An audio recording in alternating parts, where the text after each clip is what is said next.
कि मर्यादा दे च मनुख चले या ना चले, इस तरह की जिहड़ी खुल है ये बंदे नूं है। अगर खुल ही ना होवे, बुरा बनन दी बंदे नूं खुल ही ना होवे ते नेक बनना उस वास्ते मजबूरी होवे, तो फिर उपदेश कथा कीर्तन की तो कोई लोड़ ही नहीं, क्योंकि नेक ते बन ही जाएगा, पवित्र ते हो ही जाएगा। झूठ तक पहुंचण की खुल ही ना होवे बंदे नूं, तो फिर सच तक तो इसने पहुंच ही जाना है। फिर गुरुद्वारियां की कोई लोड़ ही नहीं, फिर कथा कीर्तन की कोई लोड़ ही नहीं। मनुख झूठ के मार्ग ते भी चल सकता है, सच के मार्ग ते भी चल सकता है। मनुख अगे भी जा सकता है, मनुख पिछे भी जा सकता है। मनुख अनर्थ भी कर सकता है, मनुख ठीक भी कर सकता है। मनुख धर्म की उलंघना भी कर सकता है, धर्म की पालना भी कर सकता है। कहते पशु पंखियों का जो धर्म बन गया, जो नियम बन गया, उसकी वो उलंघना नहीं कर सकते। उन्होंने जिंदगी बजी हुई है। इस वास्ते हिंदुस्तान के ऋषि मुनि पशु पंखियों को कहते भोग जूनी। ये कुछ भोगण वास्ते ते आए ने, करन वास्ते कुछ भी नहीं। मनुख कुछ करन वास्ते भी आया है। ये चाहे तो मनुखता तो भी अगे जा सकता। लोग कहते ये बंदा नहीं, ये तो देवता है, ये मनुख नहीं, ये तो फरिश्ता है। पर मनुख चाहे तो पिछे भी जा सकता है। लोग कह रहे हैं बंदा नहीं, ये तो जानवर है, ये मनुख नहीं, ये तो पशु है, ये बंदा नहीं, ये तो शैतान है, ये बंदा नहीं, ये तो दैंत है। मनुख दे अंदर देवता होने दी ते दैंत होने की संभावना छुपी हुई है। मनुख दे अंदर पशु होने दी और मनुख दे अंदर पूर्ण रूप दे देवता ते परमात्मा होने की संभावना छुपी हुई है। इस दे वास्ते एक खुल है कि इन्हें चुनाव की करना है, अगे जाना है कि पिछे जाना। जिहड़ा अगे जाना है वो मैदानी रास्ता नहीं, जमीनी रास्ता नहीं है, पहाड़ी रास्ता है। जिहड़ा नाम जपना है ना, सुरत नूं जिहड़ा तोड़ना है, ये जमीनी रास्ता नहीं है। इनू गुरबाणी ने पहाड़ी रास्ता मने। ते हुण पहाड़ दे ते चलन लगे तो कुछ ना कुछ हिम्मत चाहिए। भगत कबीर कहंदे ने, जै मार्ग पंडत गए पाछे परी बहीर, एक औघट घाटी राम की ते चढ़ रहे कबीर। औघट घाटी, औघट घाटी उसनों कहने ने जिहदे उत्ते चढ़दियां बंदे दा दम फुल जाए, जिहदे ते चढ़ना बड़ा औखा होवे ते जिहड़ी घाटी बड़ी सीधी होवे, चढ़ना औखा होवे। इतनी गल ते आसान है कि लहना जिहड़ा है ये सौखा है, चढ़ना औखा है। पहाड़ां ते चढ़ना औखा है, लहना आसान है। हर बंदा पहाड़ां ते नहीं चढ़ सकता। और पहाड़ ते चढ़न वास्ते शरीर दे ताजगी, शरीर दे ताकत, शरीर दे सफुर्ती चाहिए है। मैनू चंगी तरह याद है, 10-12 साल पुरानी गल, रेठा साहब जा रहे थे ते कुछ मेरे नाल साथी भी तैयार हो गए भी चलिए। रेठा साहब जिला नैनीताल दे च है। एक पूरा पहाड़ लंघ के जाना पैंदा, सड़क नहीं है। गालबन 24 मील की वाट पैदल तय करनी पैंदी है, जिस दे 12 मील पूरी चढ़ाई है। एक चोटी ते चढ़ के फिर लेना पैंदा। लखनऊ दियां संगतां सन नाल चल ते पै मेरे, थकिया मैं भी, वो भी बड़े थके। और एक सज्जन ने ते इत्थे तक कह दिता, बाबे नूं ते वक्त पिया ही सी, सानू भी वक्त पै गया। दिन भर चलते रहे, वाट नहीं तय हुई, रस्ते च ठहरना पे। हालांकि अमृत वेले दे चले, रात के 10 बज गए, बड़ी मुश्किल नाल अद्धी वाट तय हुई और चढ़दियां चढ़दियां रह गए गोटे। उस वक्त बार बार भगत कबीर की मैनू ये पंक्ति चेते आई, एक औघट घाटी राम की ते चढ़ रहे हो कबीर। ये जिहड़ा सुरत नूं तोड़ना है ना परमात्मा दे मार्ग ते, ये जमीनी रास्ता नहीं, ये घाटियां दा रास्ता है, पहाड़ी रास्ता है। पानी जिहड़ा है ये निवान की तरफ अपने आप जाता है, अपने आप। पर ऊपर चाड़ना होवे तो प्रेशर तो चाहिए ना, कुछ दबाव ते चाहिए। सुरत थल्ले अपने आप जाती है। क्रोधी बनना है, लोभी बनना है, कामी बनना है, तृष्णालु बनना है, शराबी बनना है, कबाबी बनना है, दुराचारी बनना है, सुरत थल्ले आप ही जाती है। कोई प्रेरणा की लोड़ नहीं, किसी कोल प्रेरणा लैण की लोड़ नहीं, कोई ग्रंथ किताबां पढ़न की लोड़ नहीं, पानी अपने आप थल्ले जाता है। पर हुण सुरत उपर चाड़नी होवे तो फिर सतसंग चाहिए, कथा कीर्तन का आसरा चाहिए, गुरु की टेक चाहिए, श्रद्धा चाहिए, भावना चाहिए। ये सब कुछ इकट्ठा होवेगा तो सुरत उपर चढ़ेगी, वरना नहीं। तो पानी उपर जा सके इस तरह के मनुख ने साधन जुटा लए ने, सुरत उपर जा सके मनुख ने ऐसी कोई कोशिश नहीं की। इस वास्ते हर बंदे की सुरत थल्ले जा रही है। किसी भी सुरत उपर जा रही होवे, इस तरह के मनुख थानू हजारां च कोई एक दो मिलणगे। सुरत थल्ले जा रही, कारण थल्ले जाना आसान, कोई मेहनत करनी नहीं पैंदी, कोई मेहनत नहीं। कामी बनना है, दुराचारी बनना है, लोभी बनना है, क्रोधी बनना है, झूठा बनना है, फरेबी बनना है, कोई मेहनत करने की लोड़ नहीं, कोई तपस्या करने की लोड़ नहीं, कोई साधना करने की लोड़ नहीं। पर बनना है निर्वैर, निर्भव, सचियार, संतोखी, दयालु, कृपालु। अंदर ज्ञान चाहिए, प्रकाश चाहिए। ये तो सुरत नूं उपर चाड़ना पेगा। ते उपर चाड़न लई कुछ मेहनत चाहिए ते कुछ आसरे भी चाहिए। बिना आसरे तो भी गल नहीं बनेगी। तो आसरा गुरु दा ते आसरा उन्हां दा जिन्हां नूं गुरु दी संगत है। गुरु दा आसरा उन्हां सिखां दा आसरा जो गुरु नाल जुड़े ने। इस वास्ते मेरे पातशाह की बाणी कहती है, जो दी से गुरु सिखड़ा तिस न्यों न्यों लागों पाए जियो।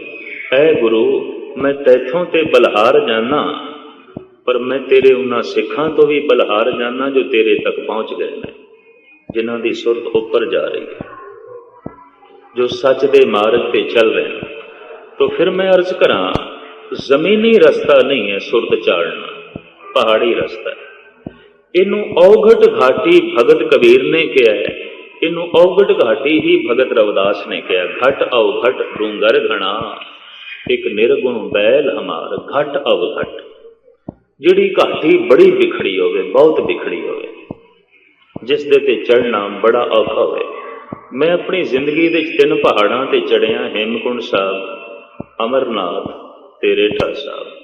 मैनू इस गल का बोध है कि पहाड़ां की चढ़ाई ते चढ़ना बहुत औखा है। गालबन 16,000 फुट हेमकुंड साहब की चोटी है और 18,000 फुट उच्चा अमरनाथ है। इसी तरीके दे नाल कोई 10,000 फुट के करीब रेठा साहब का पहाड़ अबूर करके लंघना पैंदा। और इन्हां चढ़ाइयां ते जिहड़े चढ़े ने उन्होंने पता है कि चढ़ाई चढ़नी कितनी औखी, कितना कठिन काम है। पहले तो हेमकुंड साहब तक की लोकी यात्रा हरिद्वार तो शुरू करते सन, इत्थों ही पैदल चलते सन, कोई जरिया नहीं सी। पर हुण काफ़ी दूर तक तो बस लै जाती है, फिर भी 10-15 मील तो पैदल चलना ही पैंदा। और वो जिहड़ा 10-15 मील है उहदे च ही बंदे रह जाते हैं। बहुत चढ़ाई, बड़ी बिखड़ी चढ़ाई। अमरनाथ की चढ़ाई अज भी 35 मील की है, तो इसका मैनू बड़ा भारी अनुभव होया। ते बार बार मैनू भगत कबीर की ये पंक्ति चेते आई, एक औघट घाटी राम की तें चढ़ रहो कबीर।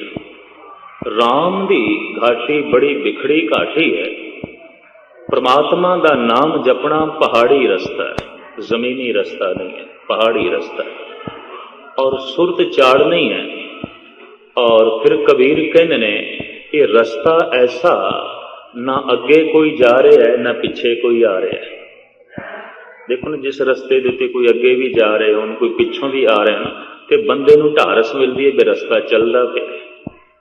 बड़ी गल है।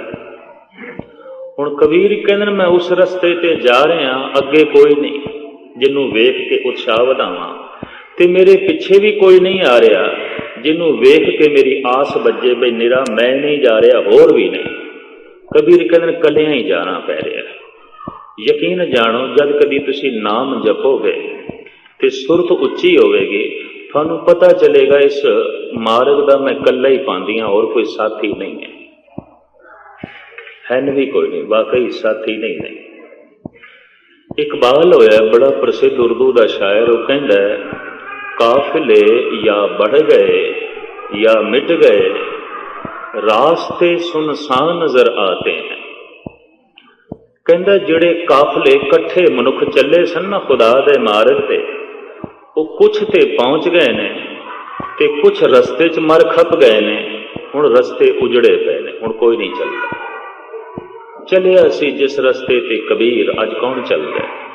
ਚੱਲਿਆ ਸੀ ਸੈਣ ਨਾਈ, ਚੱਲਿਆ ਸੀ ਸਦਨਾ, ਚੱਲਿਆ ਸੀ ਬਾਬਾ ਫਰੀਦ, ਚਲੇ ਸਨ ਭਾਈ ਗੁਰਦਾਸ ਜੀ, ਬਾਬਾ ਬੁੱਢਾ ਜੀ, ਚਲੇ ਸਨ ਭਾਈ ਮਨੀ ਸਿੰਘ, ਭਾਈ ਤਾਰੂ ਸਿੰਘ, ਭਾਈ ਦੀਪ ਸਿੰਘ, ਬਾਬਾ ਦੀਪ ਸਿੰਘ, ਚਲੇ ਸਨ।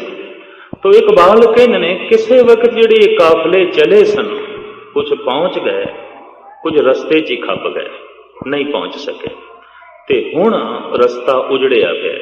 ਉਸ ਰਸਤੇ ਨੂੰ ਉਜੜਿਆ ਹੋਇਆ ਕਹਿੰਦੇ ਜਿਹਦੇ ਉੱਤੇ ਕੋਈ ਚੱਲੇ ਹੀ ਨਾ, ਰਸਤੇ ਉਜੜ ਜਾਂਦੇ, ਕੋਈ ਚੱਲੇ ਹੀ ਨਾ। ਤੋ ਇਕਬਾਲ ਕਹਿੰਦੇ ਨੇ ਰਸਤਾ ਤੇ ਬਣਿਆ ਪਿਆ, ਕੋਈ ਚੱਲਦਾ ਹੀ ਨਹੀਂ, ਰਸਤਾ ਉਜੜ ਗਿਆ। ਕੁਛ ਚੱਲੇ ਸਨ, ਪਹੁੰਚ ਗਏ ਨੇ, ਕੁਛ ਚੱਲੇ ਸਨ, ਹਿੰਮਤ ਨਹੀਂ, ਰਸਤੇ 'ਚ ਮਰ ਖਪ ਗਏ, ਅੱਜ ਰਸਤਾ ਉਜੜਿਆ ਪਿਆ। ਤੋ ਗੌਰ ਕਦੀ ਮੁਤਾਲਾ ਕਰਨਾ, ਕੋਈ ਰਵਿਦਾਸ ਦੀ ਤਰ੍ਹਾਂ ਨਾਮ ਜਪਦਾ ਪਿਆ ਹੋਵੇ, ਕੋਈ ਭਾਈ ਮਨੀ ਸਿੰਘ ਜੀ ਦੀ ਤਰ੍ਹਾਂ ਨਾਮ ਜਪਦਾ ਪਿਆ ਹੋਵੇ, ਕੋਈ ਭਾਈ ਗੁਰਦਾਸ ਜੀ ਦੀ ਤਰ੍ਹਾਂ ਗੁਰੂ ਤੋਂ ਨਿਛਾਵਰ ਹੋ ਰਿਹਾ ਹੋਵੇ, ਕੋਈ ਬਾਬੇ ਬੁੱਢੇ ਦੀ ਤਰ੍ਹਾਂ ਕੁਰਬਾਨ ਹੋ ਰਿਹਾ ਹੋਵੇ, ਕੋਈ ਬਾਬੇ ਦੀਪ ਸਿੰਘ ਦੀ ਤਰ੍ਹਾਂ ਜੋਸ਼ ਤੇ ਜਜ਼ਬਾ ਤੇ ਸ਼ਰਧਾ ਰੱਖਦਾ ਹੋਵੇ। ਤੁਸੀਂ ਹੁਣ ਲੱਭੋ, ਕਿੱਥੇ ਲੱਭੋਗੇ? ਕਿਸ ਤਰ੍ਹਾਂ ਲੱਭੋਗੇ? ਗੱਲ ਹੀ ਬੜੀ ਔਖੀ। ਸ਼ਰਾਬੀ ਮਿਲਣਗੇ, ਕਬਾਬੀ ਮਿਲਣਗੇ, ਝੂਠੇ ਮਿਲਣਗੇ, ਫਰੇਬੀ ਮਿਲਣਗੇ, ਝਗੜਾਲੂ ਮਿਲਣਗੇ, ਗੱਲ-ਗੱਲ ਦੇ ਉੱਤੇ ਝਗੜਾ ਕਰਨ ਵਾਲੇ ਮਿਲਣਗੇ। ਮਨੀ ਸਿੰਘ ਦੇ ਦਰਸ਼ਨ ਕੋਈ ਨਹੀਂ, ਭਾਈ ਗੁਰਦਾਸ ਦੇ ਦਰਸ਼ਨ ਕੋਈ ਨਹੀਂ, ਬਾਬੇ ਦੀਪ ਸਿੰਘ ਦੇ ਦਰਸ਼ਨ ਕੋਈ ਨਹੀਂ। ਐਸਾ ਕਿਉਂ ਹੈ? ਕਬੀਰ ਕਹਿੰਦੇ ਨੇ ਐਸਾ ਇਸ ਵਾਸਤੇ ਹੈ ਕਿ ਰਸਤਾ ਪਹਾੜੀ ਹੈ, ਪਹਾੜੀ ਰਸਤਾ ਹੈ, ਜ਼ਮੀਨੀ ਰਸਤਾ ਨਹੀਂ ਹੈ। ਔघट घाटी राम की ते चढ़ रहे हो कबीर। ਹੁਣ ਸੁਰਤ ਨੂੰ ਕਿਵੇਂ ਚੜਾਣਾ ਹੈ? ਲਫ਼ਜ਼ ਮੈਂ ਫਿਰ ਦੁਹਰਾ ਦਿਆਂ ਤਾਂ ਕਿ ਕੁਛ ਜਿਹੜੇ ਨਵੇਂ ਸਿੰਘ ਆਉਂਦੇ ਨੇ ਰੋਜ਼, ਉਹਨਾਂ ਨੂੰ ਵੀ ਪਤਾ ਚੱਲੇ ਗੱਲ ਕਿੱਥੋਂ ਸ਼ੁਰੂ ਕੀਤੀ ਸੀ। ਸੁਰਤ ਚੜਾਉਣ ਵਾਸਤੇ ਕੋਈ ਲੰਬੇ ਚੌੜੇ ਗਿਆਨ ਦੀ ਲੋੜ ਨਹੀਂ, ਇਹ ਵੀ ਮੈਂ ਅਰਜ਼ ਕਰਦੇ ਹਾਂ, ਕਤਈ ਲੋੜ ਨਹੀਂ। ਔਰ ਮੈਂ ਇਤਨਾ ਅਰਜ਼ ਕਰਦੇ ਹਾਂ ਕਿ ਠੀਕ ਹੈ ਕਿ ਅਨਪੜ੍ਹ ਬੰਦਾ ਡਾਕਟਰ ਨਹੀਂ ਬਣ ਸਕਦਾ, ਵਕੀਲ ਨਹੀਂ ਬਣ ਸਕੇਗਾ, ਇੰਜੀਨੀਅਰ ਨਹੀਂ ਬਣ ਸਕਦਾ, ਅਨਪੜ੍ਹ ਬੰਦਾ ਸਾਇੰਸਦਾਨ ਨਹੀਂ ਬਣ ਸਕਦਾ, ਪਰ ਅਨਪੜ੍ਹ ਬੰਦਾ ਭਗਤ ਬਣ ਸਕਦਾ ਹੈ। ਗੁਰੂ ਗ੍ਰੰਥ ਸਾਹਿਬ ਜੀ ਮਹਾਰਾਜ ਦੀ ਇੱਕ ਪੰਕਤੀ ਤੁਹਾਡੇ ਸਾਹਮਣੇ ਰੱਖਾਂ, ਜੋ ਪ੍ਰਾਣੀ ਗੋਬਿੰਦ ਧਿਆਵੇ, ਪੜ੍ਹਿਆ ਅਨਪੜ੍ਹਿਆ ਪਰਮਗਤ ਪਾਵੇ। ਚਾਹੇ ਪੜ੍ਹਾ ਲਿਖਾ ਤੇ ਚਾਹੇ ਅਨਪੜ੍ਹ, ਕਿਉਂਕਿ ਇਹ ਜਿਹੜੀ ਪੜ੍ਹਾਈ ਉੱਥੇ ਕੰਮ ਨਹੀਂ ਆਉਂਦੀ, ਕਤਈ ਨਹੀਂ ਆਉਂਦੀ ਕੰਮ। ਵਰਨਾ ਅੱਜ ਜਿਤਨੀ ਪੜ੍ਹਾਈ ਹੈ ਜ਼ਮੀਨ ਦੇ ਉੱਤੇ, ਇਤਨੀ ਪੜ੍ਹਾਈ ਪਹਿਲੇ ਕਦੀ ਨਹੀਂ ਸੀ। ਮੈਂ ਪੜ੍ਹਦਾ ਆਪਣੇ ਹਿੰਦੁਸਤਾਨ ਦਾ ਇਤਿਹਾਸ, ਕੋਈ 100 ਮੀਲ ਦੇ ਉੱਤੇ ਇੱਕ ਛੋਟਾ ਜਿਹਾ ਆਸ਼ਰਮ ਹੁੰਦਾ ਸੀ, ਉਹਦੇ 'ਚ ਰਿਸ਼ੀ ਮੁਨੀ ਬੱਚਿਆਂ ਨੂੰ ਪੜ੍ਹਾਉਂਦੇ ਸਨ, ਤੇ ਬੱਚੇ ਹੁੰਦੇ ਸਨ ਰਾਜ ਘਰਾਨਿਆਂ ਦੇ, ਰਾਜਕੁਮਾਰ। ਹਰ ਬੰਦਾ ਕੌਣ ਪੜ੍ਹਾਉਂਦਾ ਸੀ? ਰਾਜ ਘਰਾਨਿਆਂ ਦੇ ਕੋਈ 5-7 ਬੱਚੇ ਹੁੰਦੇ ਸਨ, ਰਿਸ਼ੀ ਮੁਨੀ ਪੜ੍ਹਾਉਂਦੇ ਸਨ, ਜਾਂ 2-4 ਕਿਧਰੇ ਹੋਰ ਆ ਜਾਂਦੇ ਸਨ। ਇਸ ਤਰੀਕੇ ਨਾਲ ਇਹ ਛੋਟੇ ਛੋਟੇ ਆਸ਼ਰਮ ਚੱਲਦੇ ਸਨ, ਤੇ ਇੱਕ ਆਸ਼ਰਮ ਤੋਂ ਦੂਸਰੇ ਆਸ਼ਰਮ ਦੀ ਵਿੱਥ ਵੀ 100 ਮੀਲ ਦੀ ਹੁੰਦੀ ਸੀ। 100 ਮੀਲ ਤੱਕ ਕੋਈ ਵਿਦਿਆਲਾ ਨਹੀਂ, ਕੋਈ ਗੱਲ ਨਹੀਂ, ਇੱਕ ਆਸ਼ਰਮ ਹੁੰਦਾ ਸੀ। ਉਸ ਆਸ਼ਰਮ ਦੇ ਵਿੱਚ ਵੀ ਬੜੀ ਮੁਸ਼ਕਿਲ ਨਾਲ 10-15 ਵਿਦਿਆਰਥੀ ਜੋ ਪੜ੍ਹਦੇ ਸਨ, ਤੇ ਪੜ੍ਹਦੇ ਕੀ ਸਨ? ਸ਼ਸਤਰ ਵਿਦਿਆ, ਸ਼ਾਸਤਰ ਵਿਦਿਆ, ਗ੍ਰਹਿ ਨਛੱਤਰਾਂ ਦੀ ਵਿਦਿਆ, ਜੋਤਿਸ਼ ਵਿਦਿਆ, ਇਹ ਰਿਸ਼ੀ ਮੁਨੀ ਪੜ੍ਹਾਉਂਦੇ ਸਨ। ਤੇ ਅੱਜ ਜ਼ਮੀਨ ਦੇ ਚੱਪੇ ਚੱਪੇ ਦੇ ਉੱਤੇ ਸਕੂਲ, ਕਾਲਜ, ਯੂਨੀਵਰਸਿਟੀਆਂ ਮੌਜੂਦ ਨੇ, ਬੜੀ ਤਾਲੀਮ ਹੈ, ਬੜੀ ਤਾਲੀਮ ਹੈ। ਪਰ ਪਤਾ ਸਿਆਣੇ ਕੀ ਕਹਿੰਦੇ ਨੇ? ਮਨੁੱਖ ਅੱਜ ਜਿਤਨਾ ਬੇਚੈਨ ਹੈ, ਅੱਜ ਜਿਤਨਾ ਦੁਖੀ ਹੈ, ਅੱਜ ਜਿਤਨਾ ਇਸ ਦਾ ਕੁਬੱਡਪਣਾ ਜ਼ਾਹਿਰ ਹੋ ਰਿਹਾ ਹੈ, ਇਸ ਤੋਂ ਪਹਿਲੇ ਕਦੇ ਨਹੀਂ ਸੀ। ਅੱਜ ਜਿਤਨਾ ਇਹ ਬੇਜ਼ਾਰ ਹੈ ਇਤਨਾ ਪਹਿਲੇ ਕਦੇ ਨਹੀਂ ਸੀ। ਕਾਰਨ ਇਹ ਜਿਹੜੀ ਅੱਜ ਦੀ ਵਿੱਦਿਆ ਹੈ ਇਹਦੇ ਨਾਲ ਜ਼ਿੰਦਗੀ ਚੱਲਦੀ ਜ਼ਰੂਰ ਹੈ, ਜ਼ਿੰਦਗੀ ਬਦਲਦੀ ਨਹੀਂ। ਜੀਵਨ ਬਦਲਦਾ, ਸਿਰਫ ਜੀਵਨ ਚੱਲਦਾ, ਉਪਜੀਵਿਕਾ ਇੱਕ ਰੋਜ਼ ਹੀ ਹੈ, ਇਸ ਤੋਂ ਇਲਾਵਾ ਹੋਰ ਕੁਝ ਨਹੀਂ।